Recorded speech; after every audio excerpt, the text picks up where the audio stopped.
Good morning everyone and welcome back to GK today. चलिए start करते हैं आज के करंट अफेयर्स। लास्ट डे के रिवीजन के साथ हम स्टार्ट कर रहे हैं।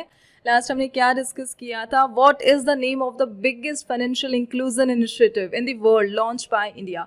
सो वर्ल्ड लेवल पर बिगेस्ट जो फाइनेंशियल इनिशिएटिव है जिसे इंडिया ने लॉन्च करा है, and that is option number B, Pradhan Mantri Jan धन योजना। 2014 में इसे लाया गया था। Even not in India, world में ये बिगेस्ट है। The next one, what is the name of the Maruti Suzuki's first battery electric vehicle inaugurated by PM Modi? So recently PM Modi ने inaugurate करा India and Japan का joint collab project by Maruti Suzuki, and that is the first battery electric vehicle जिसका नाम है e-Vitara. Maruti is from India, Suzuki is from Japan. The next one, और joint collab is Maruti Suzuki. What is the central theme of National Sports Day? National Sports Day observe किया गया 29 अगस्त को। Theme क्या रही? Option number C, 1 घंटा खेल के मैदान में। Which country is the host of boxing world cup 2025? Please note, India इसे होस्ट करता नजर आएगा। Vibrant village programme is implemented by which ministry? And that is ministry of home affair ने इसे इम्प्लीमेंट करा है। फेज सेकेंड इसका चल रहा है। Where was the first international Pali conference organised? So Buddhist relation हमें बूस्ट करने हैं, एंड दैट्स वाई इंडिया ने यहाँ पर असिस्ट करा, श्रीलंका के साथ मिलकर ऑर्गेनाइज करा the first international Pali conference Sri Lanka में। The next one, PM Svanidhi Yojana was launch by which ministry? Please note, इसे लॉन्च करा है ministry of housing and urban affair ने। एमएसएमईज को ये सपोर्ट करती है, लेकिन एमएसएमई मिनिस्ट्री के तहत यह नहीं आती है। Inga Ruzanin has been appointed as PM of which country? So Baltic nation की ये PM बनी, and that Baltic nation is Lithuania. And which Indian state is the host of FIDE Chess World Cup? So Goa इसे host करता नजर आएगा। The सड़क सुरक्षा मित्र programme ये किस सेंट्रल कैबिनेट के तहत लॉन्च किया गया? And that is ministry of road transport and highway ने इसे लॉन्च करा है। Central cabinet minister Nitin Gadkari और उत्तर प्रदेश के द्वारा यह आई है। The next one, which ministry has set up the national designated authority to implement a carbon emission trading system in India?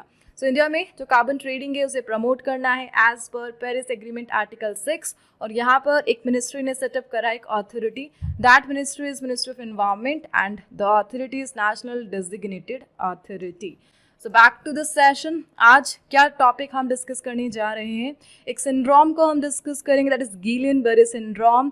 Gaza में इसके जो केस है एकदम पीक पर है, दैट्स वाई न्यूज़ में गाजा की अपडेट हम देखेंगे। मिडिल ईस्ट को डिस्कस करेंगे। पुनात संगचू सेकेंड हाइड्रो इलेक्ट्रिक प्रोजेक्ट को हम डिस्कस करेंगे, प्लस जिस भी कंट्री का ये है उस कंट्री के सारे प्रोजेक्ट्स को हम देखेंगे जो इंडिया के साथ इन लोगों ने डेवलप किए हैं। एक्सपोर्ट प्रमोशन मिशन यहाँ पर कुछ न्यू रहा है, इसके बारे में हम जानेंगे। एक्सरसाइज ब्राइट स्टार को हम डिस्कस करेंगे। मत्स्य शक्ति प्रोजेक्ट, द पोंग डैम, एक डे इन न्यूज़ जो जैन कम्युनिटी है उनसे रिलेटेड है, उस डे को, उस फेस्टिवल को हम डिस्कस करेंगे। एनडीआरएफ को हम डिस्कस करेंगे। यूएन जनरल असेंबली आज की डिस्कशन पॉइंट रहेगी। And the work property registration, new question नहीं है, लेकिन जो पुराना डेटा है उसका हम यहाँ पे रिवीजन कर लेंगे। स्टार्ट करते हैं।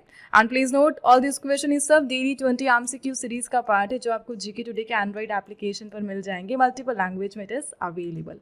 The first one, which city has reported a surge in Guillain-Barré syndrome in August 2025? So यहाँ पर एक हेल्थ इशू को हम डिस्कस कर रहे, जिसके जो केसेस एक सिटी में सर्ज हुए हैं, राइज हुए हैं, बड़े हैं, and that is for Guillain-Barré syndrome। और इसके जो मेजर इम्पैक्ट है इजराइल वॉर के कारण गाजा में देखने को मिल रहे हैं। द गाजा स्ट्रिप इससे काफ़ी ज़्यादा अफेक्टेड है।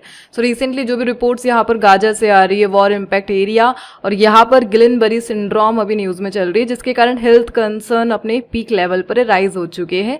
सो बेसिकली Guillain-Barré सिंड्रोम यह क्या है? एक टाइप का हेल्थ इशू है जो कि ह्यूमन के जो इम्यून सिस्टम है उसे अफेक्ट करता है। एक ऑटो इम्यून डिजीज है, और एग्जैक्टली किस पर अटैक करता है? नर्व सिस्टम पर।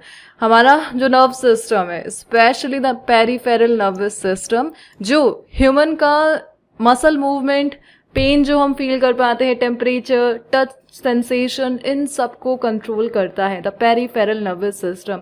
और ये जो सिंड्रोम है डायरेक्टली अटैक करता है पेरिफेरल नर्वस सिस्टम को, जिसके कारण ह्यूमन अपना जो मूवमेंट है उस पर कंट्रोल लॉस कर देता है। मसल मूवमेंट अपने कंट्रोल में नहीं रहता। और गाजा में जो मोस्ट ऑफ द केसेस देखने को मिल रहे हैं, that is for Guillain-Barré syndrome.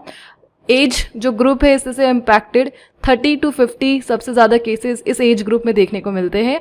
And infection, vaccination, surgery, यह सब यहाँ पर GBS के साथ फॉलो किया जा रहा है। Overall point of the discussion and that is the Gaza strip. जो फर्स्ट मेजर यहाँ पर वॉर इम्पैक्ट है the Guillain Barre syndrome. And the second update from the Gaza, recently United Nation ने वेस्ट एशिया की पहली सिटी में human made जो फमीन है उसे यहाँ पर डिक्लेयर करा है, फैमीन यानी अकाल, और रिसेंटली गाजा में इसे डिक्लेयर किया गया 2025 में just because of the Israel Palestine conflict. और यहाँ पर मेजर जो इफेक्ट है वॉर के बाद गाजा में the Guillain Barre syndrome and the अकाल, राइट। सो यहाँ पर आज हम कुछ नया नहीं पढ़ रहे हैं, जो पुराने करंट अफेयर्स से उसे रिवाइज करेंगे। एग्जैक्टली वेस्ट एशिया को हम यहाँ पे डिस्कस कर रहे, मेडिटेरेनियन सी को हम यहाँ पे डिस्कस कर रहे। एग्जैक्टली मेडिटेरेनियन सी का भी कौन सा एरिया है ये, the eastern coast of the Mediterranean sea. Please note, यह जो एरिया आपको दिख रहा है द मेडिटेरेनियन सी, इसका जो ईस्ट साइड है यहाँ पर लोकेटेड है द वॉर अफेक्टेड एरिया। जो मेजर जियोपॉलिटिक्स चल रही है वर्ल्ड की वो सब इस एरिया में चल रही है। इसी से रिलेटेड जो पुराने करंट अफेयर्स से मैं बस आपको वो रिवाइज करा रही हूँ। स्टार्ट करते हैं with the Gaza strip. So Gaza strip important है, किस पेनिनसुला का यह पार्ट है, the most important question. Please note, जो गाजा स्ट्रिप है वो north east of Sinai peninsula में लोकेटेड है। सो सिनाई पेनिनसुला को ध्यान रख लेना, यहाँ पर लोकेटेड है गाजा। कौन कौन सी कंट्रीज है जो गाजा से अपना बॉर्डर शेयर करती है, द इजराइल नॉर्थ और ईस्ट में, इजिप्ट साउथ वेस्ट में, और द मेडिटेरेनियन सी वेस्ट में। एग्जैक्टली मेडिटेरेनियन सी के ईस्ट में तो गाजा स्ट्रिप है, गाजा स्ट्रिप के वेस्ट साइड में मेडिटेरेनियन सी लोकेटेड है, ठीक है। सो इस की लोकेशन को ध्यान रख लेना। जस्ट पेनिनसुला का नाम हमने डिस्कस करा and that is the Sinai peninsula, ठीक है। सेकेंड थिंग जो अभी रिसेंटली हमने डिस्कस करा था, यहाँ पर डेड सी आपको दिख रहा है, सीरिया आपको दिख रहा है, Golan Heights, just because of recent कुछ दो कम्युनिटी यहाँ पर न्यूज़ में रही थी, उन सबको हम यहाँ पे रिवाइज कर रहे हैं। कुछ याद आ रहा है, लास्ट हमने डिस्कस करा था। So the first thing is about the Jordan rift valley. Last मैंने आपसे डिस्कस करा था Jordan rift valley. Exactly Jordan rift valley 3 major जो एरिया है उनसे मिलकर बना है। The first one is the sea of Galilee. अभी रिसेंटली सी ऑफ गैलिली को तो हमने डिस्कस किया था बिकॉज इसका कलर चेंज हो गया था, रेड हो गया था। कहाँ पर लोकेटेड है, इजराइल के वेस्ट साइड में यह लोकेटेड है एंड इजराइल की फ्रेश वाटर लेक है एंड जॉर्डन रिफ्ट वैली का यह पार्ट है। जो सेकेंड थिंग हमने डिस्कस कर दैट इज द डेड सी, जो कि एक सॉल्ट लेक है। डेड सी को ध्यान रख लेना, वेस्ट एशिया में लोकेटेड है। और कौन कौन सी कंट्रीज है जो डेड सी के साथ अपना बॉर्डर शेयर करती है, and that is only 2, Jordan and Israel Dead Sea के साथ ये अपना बॉर्डर शेयर करती है। प्लीज नोट, कुछ नया नहीं पढ़ा रही हूँ मैं, जो पुराना था उसी को रिवाइज करा रही हूँ। And please note, Jordan rift valley start कहाँ से होती है, लेबनान से यह स्टार्ट होती है और नीचे अफ्रीका तक जाती है। एग्जैक्टली इन 3 एरिया से मिलकर यह बनी है the Jordan rift valley. Last हमने डिस्कस किया था। द सेकेंड जो जियोपॉलिटिक्स यहाँ पर चल रही है, सीरिया, जस्ट बिकॉज इसकी कैपिटल कौन सी है, the Damascus is the capital. Syria में ही एक location located and that is the स्वेदा province, जो जिसको हमने डिस्कस करा था। यहाँ पर 2 जो ट्राइबल ग्रुप थे उनमें कुछ कॉन्फ्लिक्ट हो गए थे just because of the Syria and Israel conflict. So हम यहाँ पे डिस्कस कर रहे, रिवाइज कर रहे हैं द कम्युनिटी कौन कौन सी थी, ड्रूज and Bedouin tribe. Recently in दोनों के बिटवीन कॉन्फ्लिक्ट देखने को मिला था। एग्जैक्टली कौन से एरिया में, द स्वेदा सिटी। सो स्वेदा सिटी को ध्यान रख लेना, कहाँ पर लोकेटेड है, गोलन हाइट के नॉर्थ में लोकेटेड है एंड स्वेदा सिटी यह पार्ट है सीरिया का, ठीक है। एट लास्ट इजराइल, इसकी कैपिटल क्या है, जेरूसलम। जो आसपास का एरिया है सीरिया, उसकी कैपिटल क्या है, द डेमस्कस। और ईरान की जो मेजर पपेट्स है, द एक्सेस ऑफ रेजिस्टेंस, वो पूरा एरिया कहाँ पर लोकेटेड है, इसी पेनिनसुला में लोकेटेड है, द सिनाई पेनिनसुला। कौन कौन है, सीरिया हो गया, हिजबुल्ला हो गया और हुतीज, हमास, यह सब कहाँ पर किस एरिया में इम्पैक्टफुल है, and that area is the West Asia, ठीक है। हमने यहाँ पर ओनली जो पुराने करंट अफेयर्स थे उनका रिवीजन किया है। चलिए आगे बढ़ते हैं, the next one. Moving on the next one, पुनात संगचू second hydroelectric project is located in which country? So यह पार्ट है भूटान का। So इंडिया एंड भूटान में जो भी जॉइंट वेंचर चल रहे हैं हाइड्रोइलेक्ट्रिक प्रोजेक्ट्स के लिए, उसी में से एक है द पुनात संगचू सेकंड। और रिसेंटली इसकी जो 6th यूनिट है वो कंप्लीट हो गई। इस प्रकार ये जो प्रोजेक्ट है इंडिया ने कंप्लीट कर दिया 1020 मेगावाट कैपेसिटी के साथ। इंडिया एंड भूटान का जॉइंट प्रोजेक्ट है यह, और एग्जैक्टली कहाँ पर लोकेटेड है, प्लीज नोट, भूटान का एक डिस्ट्रिक्ट है जहाँ से 3 इडियट्स को इंस्पिरेशन मिली थी, दैट इज़ द वांगडू. सो वांगडू में यह लोकेटेड है. 1 gigawatt run of the river project है, पुनात संगचू रिवर के राइट बैंक पर लोकेटेड है. ठीक है, इंस्पिरेशन को हमने माना है जस्ट. सो यहाँ पर इसे डेवलप किसने करा है? Punatsangchhu second hydroelectric project authority ने, जिसमें जो फंड है इंडिया से 30% ग्रांट है, 70% लोन है at 10% interest. So overall Punaat Sangachu second, it is a joint venture between India and Bhutan. ठीक है, सो कुछ अदर प्रोजेक्ट्स को हम यहाँ पे रिवाइज करेंगे जो भूटान और नेपाल के साथ है, बिटवीन है. Please note at present India ने भूटान में 2000 मेगावाट प्लस जो हाइड्रो इलेक्ट्रिक प्रोजेक्ट है उन्हें इम्प्लीमेंट करवा दिया है.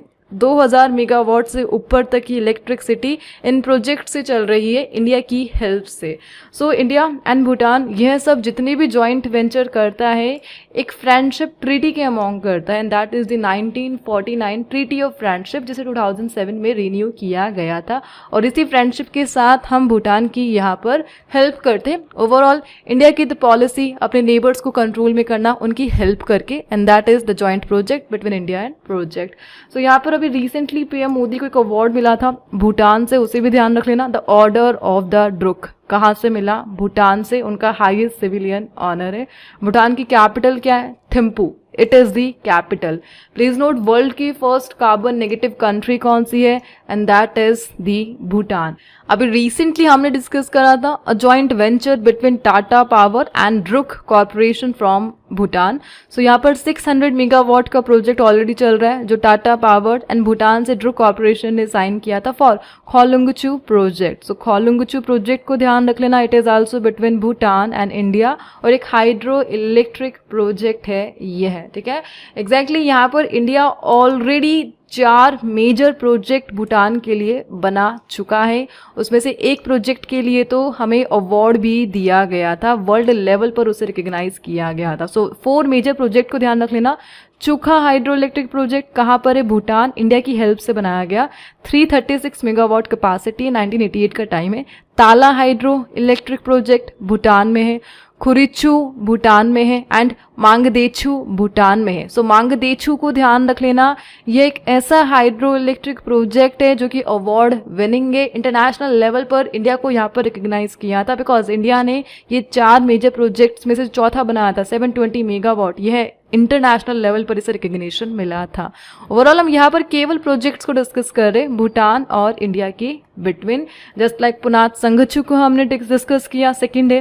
पुनात संगचू फर्स्ट है. चुखा डिस्कस करा, ताला, खुरुचू, मांगदेछू, और अभी रिसेंटली हमने डिस्कस करा था खोलुंगचू. सो जिसके लास्ट में भी छू छू आ रहा है, that is all from Bhutan. Right, चलिए आगे बढ़ते. The next one, What are the 2 sub schemes under the export promotion mission? So यहाँ पर एक न्यू स्कीम हम यहाँ पर देख रहे हैं. 6 साल के लिए इसे लॉन्च किया जा रहा है. The export promotion mission. Please note 2025 में ही इसे लॉन्च किया गया है. 6 ईयर के बाद ये कब कंप्लीट होगी? 2031 इज द डेडलाइन. और यहाँ पर 2 सब स्कीम है जो कि एक्सपोर्ट प्रमोशन मिशन का पार्ट है, एंड दे आर द निर्यात प्रोत्साहन एंड निर्यात दिशा. सो रिसेंटली इंडियन गवर्नमेंट ने एक मेजर प्लानिंग यहाँ पर करी है. 25,000 करोड़ रुपीस की export promotion scheme financial year 25 से 31 तक इसे इम्प्लीमेंट किया जाएगा. एंड यूनियन बजट 25-26 का यह पार्ट है, इसलिए काफ़ी इंपॉर्टेंट हो चुकी है द एक्सपोर्ट प्रमोशन मिशन. कौन सी मिनिस्ट्रीज इसको देख रही है? प्लीज नोट 3 मेजर मिनिस्ट्रीज यहाँ पर की प्लेयर है. The ministry of commerce and industry, the MSME and the finance. Piyush Goyal, Jitendra Ram Manjhi and Nirmala Sitharaman, यह सब मिलकर एक्सपोर्ट प्रमोशन मिशन को लॉन्च कर चुके. सो ये जो 2 सब स्कीम है इसमें जो बजट डिवाइड हो रखा है उसे ध्यान रख लेना. एंड दैट इज निर्यात प्रोत्साहन के लिए 10,000 प्लस करोड़ का है, एंड निर्यात दिशा के लिए 14,500 प्लस करोड़ का है. All are the part of export promotion mission, यानी इंडिया का जो एक्सपोर्ट है उसे प्रमोट करना है, एंड डिपार्टमेंट ऑफ कॉमर्स इसे इम्प्लीमेंट करेगा इंडिया में. Hope this is clear. Moving on the next one, exercise bright star को हम डिस्कस कर रहे. मल्टीलेटरल एक्सरसाइज है यह. फर्स्ट प्लीज नोट, बायलेटरल नहीं है, multilateral exercise bright star. And recently इसे होस्ट करा है इजिप्ट ने. एंड 700 इंडियन आर्म फोर्सेस जो स्टाफ है उन्होंने इसमें पार्टिसिपेट करा इजिप्ट में, एंड दैट्स वाई यह न्यूज़ में रहा। 28 अगस्त से स्टार्ट हो रही है, सितंबर तक यह चलेगी। इजिप्ट एंड यूएस ने मिलकर इसे को होस्ट करा है। 1980 से यह चल रही है। मेजर ट्राई सर्विस एक्सरसाइज है ये पर्टिकुलर रीजन की, बाइनियल इजिप्ट एंड यूएस के लिए, लेकिन मल्टीलेटरल ये बन चुकी है बिकॉज डिफरेंट कंट्रीज भी इसमें पार्टिसिपेट कर रही है।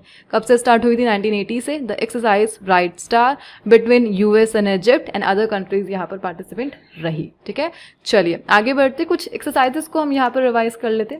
हाल ही फिलहाल अगस्त का जो डेटा है हमारे पास एक्सरसाइज से related, and they are SLINEX एक बायोलिटरल नेवल एक्सरसाइज है श्रीलंका एंड इंडिया के बिटवीन है। उल्ची फ्रीडम यह है यूएस एंड साउथ कोरिया के बिटवीन है। इंडियन फिलीपींस ने रिसेंटली जॉइंट नेवल एक्सरसाइज को कंडक्ट कराया था किस सी में? अरेबियन सी में। चाइना रशिया का joint naval exercise that is joint sea, इसे सी ऑफ जापान में किया गया था। सिम्बैक सिंगापुर के साथ एक्सरसाइज। दिव्य दृष्टि सिक्किम के साथ है। आईएनएस सतपुरा सिम्बैक्स में पार्टिसिपेट करने पहुंचा था। जुलाई स्टॉर्म नेवल एक्सरसाइज है and that is by Russia, right. चलिए आगे बढ़ते, एक प्रोजेक्ट को हम डिस्कस करें, दैट इज द मत्स्य शक्ति प्रोजेक्ट। यह उन प्रोजेक्ट में से एक है जिन्हें 2025 में लॉन्च किया गया। किस मिनिस्ट्री के तहत आता है? मत्स्य वर्ड से आप समझ पा रहे, फिशरीज। सो यूनियन मिनिस्टर जो है बेसिकली फिशरीज एनिमल, उन्होंने इसे लॉन्च करा। एग्जैक्टली दो मिनिस्ट्रीज का यहाँ पर रोल है इस स्कीम को इम्प्लीमेंट करने के लिए, that is the ministry for fisheries and the ministry of minority affair.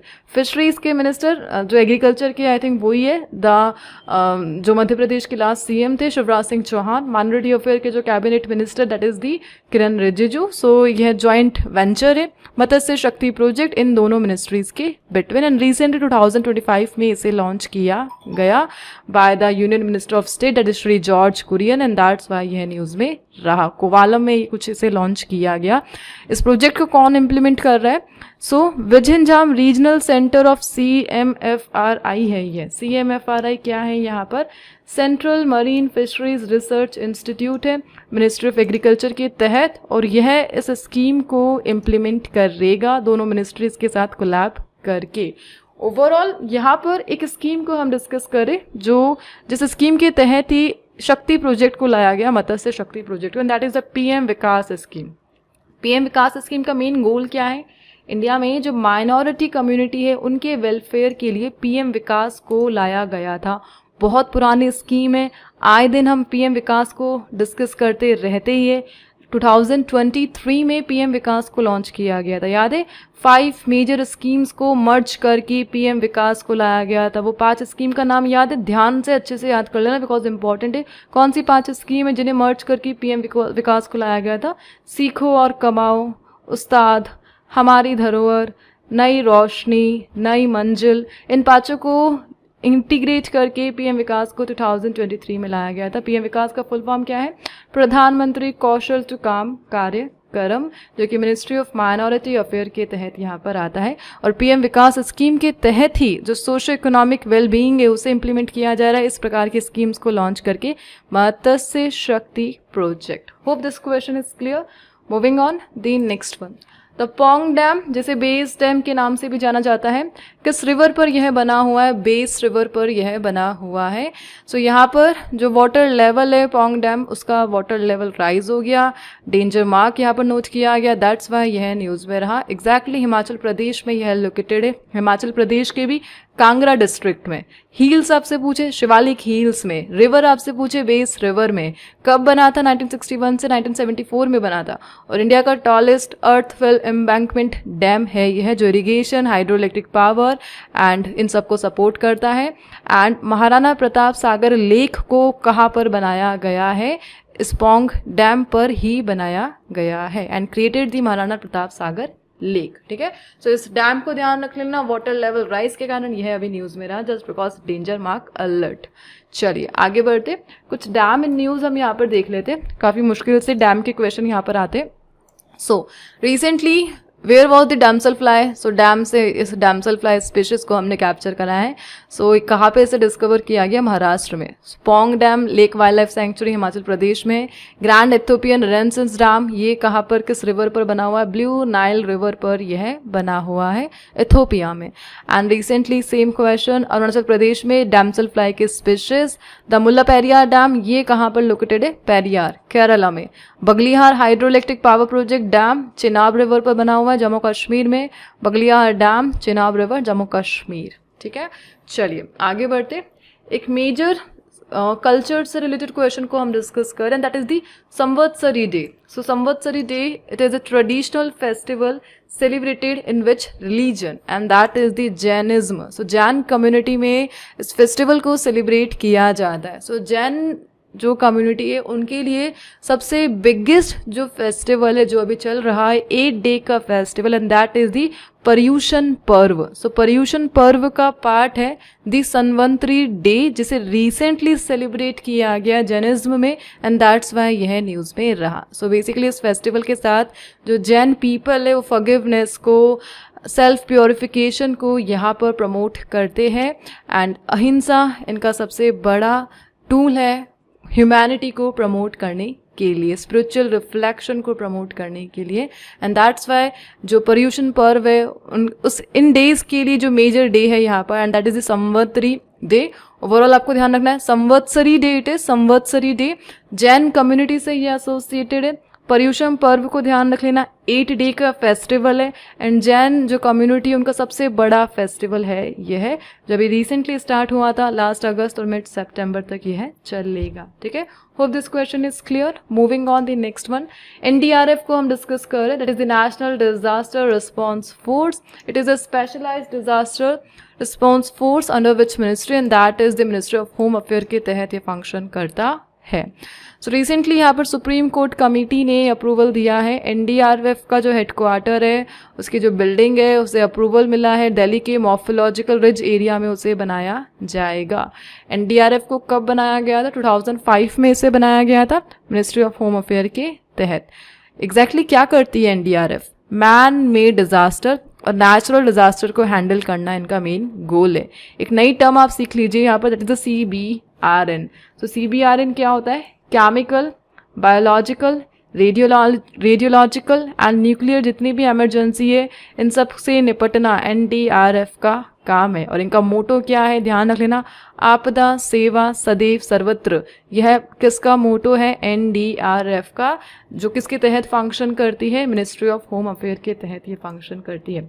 So India की apex body that is the national disaster response force. इसी के साथ एक लास्ट हमने डिस्कस करा था CDRI, क्योंकि डिजास्टर को हम यहाँ पे डिस्कस कर रहे हैं. प्लीज नोट, सेकंड जो डिजास्टर बॉडी है इंडिया से उसे मैं यहाँ पे डिस्कस कर रही हूँ, and that is CDRI. CDI एक टाइप का कोलिएशन है, डिजास्टर टॉपिक है, इसलिए मैं इस टर्म को यहाँ पे रिवाइज करा रही हूँ. कुछ नई बात नहीं है, पहले भी हमने इसे देखा था, एंड जब जब मुझे मिलता है कुछ रिवाइज कराने का डेफिनेटली मैं कराऊंगी. तो CDRI यहाँ पर एक गठबंधन है जिसे इंडिया ने लॉन्च करा था 2019 में डिजास्टर मैनेजमेंट एफर्ट्स को बूस्ट करने के लिए. इसके मेंबर कंट्रीज हमने डिस्कस करे थे, 46 कंट्रीज प्लस 8 पार्टनर मेंबर है इसके. और CDRI के तहत एक कन्वेंशन यहाँ पर किया जाता है, फर्स्ट टाइम 2019 में हुआ था, and that convention is ICDRI, international conference on disaster resilient infrastructure.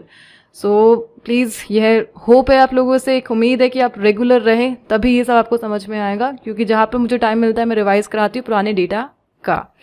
Moving on the next one, what are the 2 new institutional mechanisms established by the UN General Assembly for AI governance? So recently AI governance के लिए United Nation ने यहाँ पर 2 नए institutional mechanism को start किया है. कौन कौन से है वह है, please note, they are the UN Independent International Scientific Panel on AI and Global Dialogue on AI Governance. So ये 2 इनिशिएटिव रिसेंटली किसने लॉन्च करा, यूनाइटेड नेशन जनरल असेंबली ने, और इनका मेन गोल क्या है, AI गवर्नेंस. AI पर command करने के लिए यहाँ पर 2 इनिशिएटिव आए हैं, सो दैट AI इश्यूज को डिस्कस किया जा सके, ग्लोबल प्लेटफॉर्म हमें यहाँ पर मिल सके जहाँ पर गैदरिंग और AI इश्यूज को सॉल्व किया जा सके. And that is by the United nation general assembly. नाम ध्यान रख लेना. The last question of the day, Waqf property registration को हम डिस्कस करें. It is not a new question, पुराना क्वेश्चन है. और वक्फ प्रॉपर्टी रजिस्ट्रेशन के लिए यहाँ पर एक पोर्टल को लॉन्च किया गया. What is the name of the portal introduced by central government for Waqf property registration? That is the उम्मीद पोर्टल. सो दैट जो वक्फ बॉडीज़ है उनका जो रेगुलेशन है, उनका जो मैनेजमेंट है, उसे संभाला जा सके. So recently the ministry of minority affair ने लॉन्च करा है एक न्यू मॉड्यूल ऑन दी उम्मीद पोर्टल एंड दैट्स वाई यह न्यूज़ में रहा. ये जो मॉड्यूल है ये विडोज़, डिवोर्स विमेन, जो भी ऑर्फन्स है उन सबको हेल्प करेंगे वक्फ प्रॉपर्टीज़ के मेंटेनेंस के लिए अप्लाई करने के लिए. एग्जैक्टली 2025 के जो वक्फ रूल आए हैं, रूल नंबर 8 उसका सेकंड सब क्लॉज, उससे यह एसोसिएटेड है. ओवरऑल उम्मीद पोर्टल का मेन गोल क्या है? यहाँ पे रजिस्ट्रेशन करवाना है ऑल वक्फ प्रॉपर्टीज़ का, सो दैट उनका मेंटेनेंस किया जा सके. And women, children, Waqf management, इन सबको यहाँ पर सपोर्ट करना यहाँ पर गोल रहने वाला है. सो मोस्ट कॉमन थिंग जो वक्फ से रिलेटेड है और हम उसे रिवाइज कर सकते हैं इस क्वेश्चन के साथ. वक्फ की शुरुआत कब से होती है? 1964 में यहाँ पर सेंट्रल वक्फ काउंसिल को बनाया जाता है. एक एक्ट है, दैट इज़ वक्फ एक्ट 1954. वक्फ क्या है? एक प्रॉपर्टी है जिस पर कंट्रोल जो वक्फ बोर्ड है उनका रहता है, बट रिसेंटली इसका भी नेशनलाइजेशन किया जा चुका है, गवर्नमेंट के पास आ चुकी है. वक्फ एक्ट 1954 के तहत सेंट्रल वक्फ काउंसिल को बनाया गया था 1964 में. किस मिनिस्ट्री के तहत ये फंक्शन करते? मिनिस्ट्री ऑफ माइनॉरिटी अफेयर के तहत. आगे जाकर जो वक्फ एक्ट था 1954 उसे अमेंड कर दिया जाता है और वो बन जाता है वक्फ एक्ट 1995. ठीक है, इसको ध्यान रख लेना. 2013 में और ज़्यादा अमेंडमेंट होते हैं एंड रिसेंटली जो भी इश्यूज चल रहे थे, क्योंकि जो वक्फ एक्ट 1995 है इसके सेक्शन 44 में अमेंड करना था और उसी के लिए सारे दंगे किए जा रहे थे. ओवरऑल कौन कौन से ईयर आपको ध्यान रखने हैं यहाँ पर? 1954 जब वक्फ का पहला एक्ट आया था, उसके बाद जाकर 1995 जब सेकंड एक्ट आया, 1995 को अमेंड करना है उसका 44 सेक्शन एंड दैट्स वाई 2025 की ये सारी गाथा यहाँ पर हुई. Hope this question is clear. And last, यहाँ पर जो वक्फ प्रॉपर्टी है इंडिया की थर्ड लार्जेस्ट लैंड होल्डर है आफ्टर रेलवे एंड डिफेंस. चलिए आज इस सेशन को हम यहाँ पे एंड करते हैं. सैटरडे था इसलिए रिवीजन को हमने इंक्लूड नहीं करा, जस्ट क्वेश्चंस पर फोकस किया. एंड आज जो क्वेश्चन है आपके रिवीजन के लिए एज अ क्विज, पोर्टल के आंसर आपको प्रोवाइड करने हैं कमेंट बॉक्स में. एंड हम मिलते हैं नेक्स्ट सेशन के साथ. Till then please do revision and take care. And notes बनाएंगे तो डेटा क्लियर होगा एंड रेगुलर रहेंगे तो जो भी मैं डेटा आपको बीच बीच में कराती हूँ वो याद रहेगा, because most of the data मैं ओनली रिवाइज कराती हूँ.